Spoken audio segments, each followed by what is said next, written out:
Hello साथीहरू, मेरो बाबुलाई लिएर म चाहिँ कपाल काट्न जाँदैछु। अनि कस्तो खुसी भएर ह्याप्पी भएर हिँडिरहेछ कि मेरो बाबुहरू चाहिँ।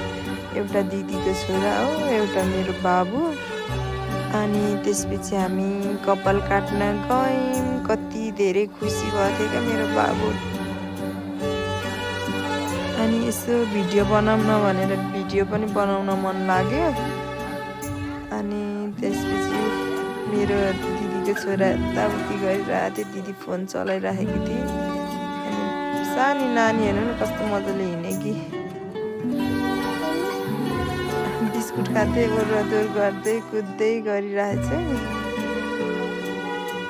म चाहिँ यसो भिडियो बनाइदिउँ भनेर हल्का भिडियो बनाएँ। कति धेरै खुसी भयो कि नानु चाहिँ। अनि मेरो दिदी हाँसिरहेछ। बाबुको कपाल काट्दैछु। उता चाहिँ कपाल काटिदिनु हुनुहुन्छ। काट्दैपछि हेर्नुहोस् है साथीहरू, कस्तो